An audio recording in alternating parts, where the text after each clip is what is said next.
आज सुट्टीचा दिवस होता. सकाळ सकाळी पिया बैठकीला जाऊन आली. ती बालबैठकीला जाते. आल्यानंतर थोडा वेळ टी व्ही नाश्ता हे सगळं झाल्यावर तिने सांगितलं की आई आज आमची पार्टी आहे मुलांची. म्हणजे 2-4 दिवसापासून ती म्हणत होती पार्टी करणार आहे म्हणून. पण मी काही एवढं मनावर घेतलं नव्हतं. म्हटलं हिचं काही पोरांचं असंच चालतं काही ना काही, तर अशीच बोलत असेल ती. पण नंतर मला म्हटली की आम्ही 1:30 वाजता आमची पार्टी करणार आहे आणि मी ओली भेळ नेणार आहे. मग तिने स्वतःहून ना घरात म्हणजे कांदा एक मला कापून म्हणजे घेतला त्याच्याकडून, साल ते काढून घेतलं माझ्याकडून आणि तिने स्वतःच कांदा बारीक केला, टमॅटो बारीक केला, माझ्याकडून सगळं सामान काढून घेतलं. ती बघा आता कशी करते तुम्हीच. मस्तपैकी मुरमुरे ते घेतल्या, ते त्याच्यात आता तिने फरसाण पण थोडंसं टाकलं, कांदा ते सगळं म्हणजे सगळं तयारी तिनेच केलेली आहे.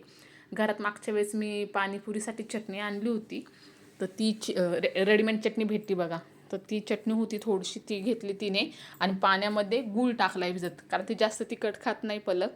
आणि त्याच्यामुळे ते गुळाचं पाणी करण्यासाठी, आंबट गोड करण्यासाठी तिने आहे की नाही गुळाचं पाणी ठेवलं त्याच्यात करायला तिने, म्हणजे पाण्यामध्ये बारीक गूळ कापून.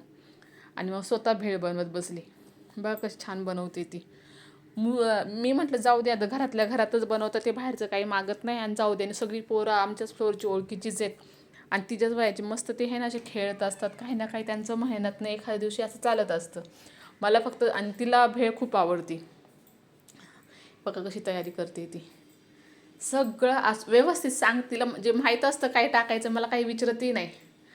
फक्त मिठाचं प्रमाण मी सांगितलं तिला की बाळा एवढं टाक, आणि तिखट तर ती कमी खाते त्याच्यामुळे ती थोडंसंच तिखट टाकलेलं आहे तिने.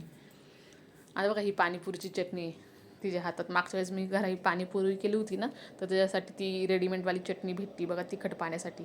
ती आंबट गोडच असते, तर त्याच्यामुळे तिने ती वापरली थोडीशी मस्तपैकी आणि भेळ बनवली. तिला असं आवडतं खूप बनवायला, खरं सांगायचं तर. आता बघा भेळ झाली, जास्त तिला हलवायला आता तिने एकत्र करण्यासाठी तिने डोकं कसं चालवलं आहे, डब्याला झाकण लावलं आहे आणि हलवते.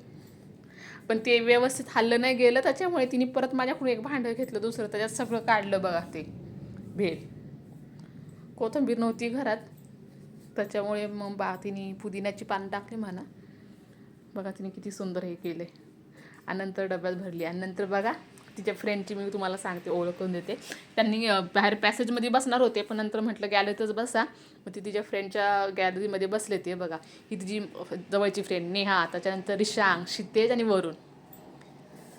त्या 5 जणांनी मिळून मस्तपैकी पार्टी केली. प्रत्येकाने काही ना काही आणले बघा. नेहाने फ्रेंच फ्राईज आणल्यात घरून, रिशांगने पॉपकॉर्न घेतले. ते ह्यांचं दोघांचं अचानक हे ॲड झाले, त्याच्यामुळे त्यांनी आपलं रेडीमेड घरातले बिस्किट आणि ते काय आणलं आणि मस्तपैकी त्यांनी सगळ्यांनी एकत्र पार्टी केली. प्लीज माझ्या चॅनलला सबस्क्राईब करा तुम्हाला आवडला असेल तर. थँक्यू.